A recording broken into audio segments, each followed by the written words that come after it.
Hello everyone, I am Ikshita Das. Now this lecture is design methods of IIR filter. Now what does that mean? Actually, we are thinking of this IIR filter it is basically digital IIR filter. So now this is digital IIR filter, but we know that this digital IIR filter entirely dependent on analog filter design. Just like we have taken Butterworth filter. So suppose I want to design a digital filter. The specifications, we know that the digital frequency and analog frequency we used to represent in a different symbol. We generally use digital frequency with omega and the analog value with omega, this omega. Now if the specifications of a digital filter is given, definitely it will be given in a digital form of frequency, that is the omega p and omega s will be given, and along with that the value of the magnitudes with respect to omega p and omega s is also given. Now what we have to do, we have to convert but these in analog domain, because we know the transformation method that is only analog. That is that if we want to go for a Butterworth filter design, after getting the digital values of the specification, we have to convert it. We have to convert it into omega p and omega s, because we can only design with this. The formula of the order of the filter we get is analog.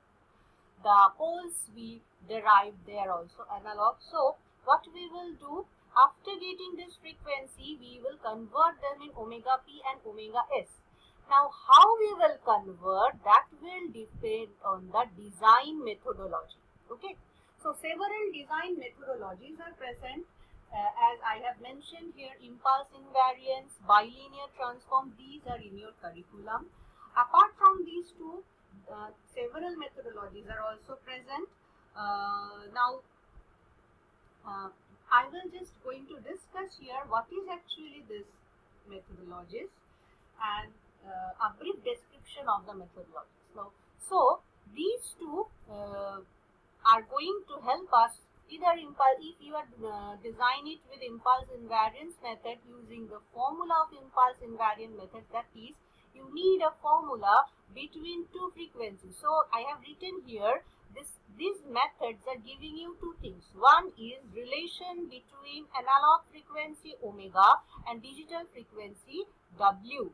So using this, if you were using impulse invariance method or bilinear transformation method, each of them are having the value of frequencies. So if you using impulse invariance methods, then the value of, we know that omega t equal to, this is very known relation to us. So the value of frequency, if I know this omega, and what is t? Now this t is sampling frequency, so sampling period. So if I know the sampling frequency fs, I can able to calculate sampling frequency omega s, and from these two we can able to get the analog frequency using impulse invariance method. But there are several disadvantages of these frequency transformation that I will discuss afterwards.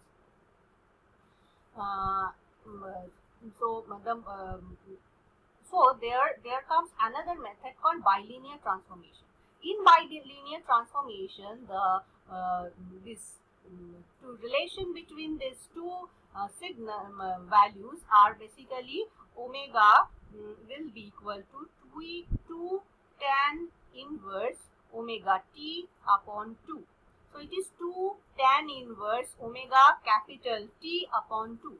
So obviously it is a linear relationship, whereas it's a non-linear relationship. Here we are actually overcoming certain problems that we are getting here. That is, we know that when we have discussed Z transform, we know here it is actually producing aliasing, because in the same strip of minus pi to plus pi, all the values of the analog frequencies. Primary strip is actually in between minus pi to plus pi, but everything, all the secondary strip values are also mapping in minus pi to plus pi, which is called actually aliasing. So this aliasing effect, to overcome aliasing effect in this impulse invariance method, we are going for bilinear transformation method, where aliasing effect is actually not present, and these all the analog values of the frequencies are actually meant for a unique value between minus pi to plus pi. So this is not right. This is minus pi, this is plus pi, this is 0. Okay. So all the analog values are actually distributed between minus pi to plus pi. All infinite number values are distributed between minus pi to plus pi, but there is certain disadvantage here also. I will discuss that afterwards. Next thing I just want to mention is, so one thing that I know that we have discussed, the design method, that they are actually when we are taking the values of omega digital frequencies, how to convert them in analog frequency. There maybe we can use impulse invariance method or bilinear transformation method. If I use impulse invariance method, I have to use the formula of omega, omega and analog omega in this way, and if I want to use bilinear transformation method, I have to use this formula. Okay. Now the next thing, the next thing that I want to mention, that after getting the values of frequencies, analog frequency, and got the values of the specifications of the magnitudes along with that frequencies, we are going to design the filter with the formula, and we get the order. Okay. Next, after getting the order, depending upon the order, we are going to get the poles of the filter, and then we are going to get the transfer function of the filter. So the transfer function is in form of HAS, that is, it is a analog transfer function. Now, as it is a digital filter, we have to again reconvert it into digital domain. Here comes again these methods. These methods will also help you here for mapping of the poles. That means mapping of the poles between S and Z plane. So here, as we know that the poles are present in the transfer function, if we use impulse invariance method, what will be the how we are going to convert it? Now we are going to convert it just putting the values of poles in such a way. Suppose I have a transfer function here, and it may happen that I am going to taking it in a partial fraction way. Okay, so the transfer function, I can convert it into a partial fraction way, and I am getting the poles. Suppose I have a pole like this, S minus P of I. It is in my HAS. Now, how if I use impulse invariance method, what I will do, I just only, instead of this, I will going to put it as 1 minus e to the power pi t, where t is the sampling time period, z to the power minus 1.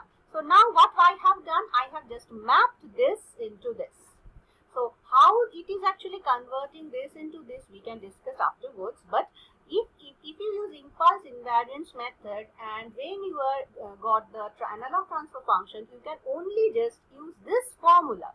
Instead of this, you use this, and you will get the HZ. And if you get all the poles in this way, and you will obviously find HZ, which is nothing but a digital transfer function, and it is the desired digital transfer function of the filter. Okay. Now, if you are going for bilinear transformation, if you go for bilinear transformation, the value will be a bit different. In bilinear transformation method, you what you are going to you have now you got this transfer function, and what you have to do, you have to get the mapping between S plane and Z plane. So instead of S, what you are going to write here? Instead of S, you are writing in this bilinear transformation method. Instead of S, you will write 2 upon T, where T is sampling time period. 1 minus Z inverse upon 1 plus Z inverse. Okay, this will be the formula when you are going to transform the analog transfer function into digital transfer function of the filter. So I think you can able to understand how using design methods we can able to use the analog filter design methods to design a digital IIR low pass filter. Thank you.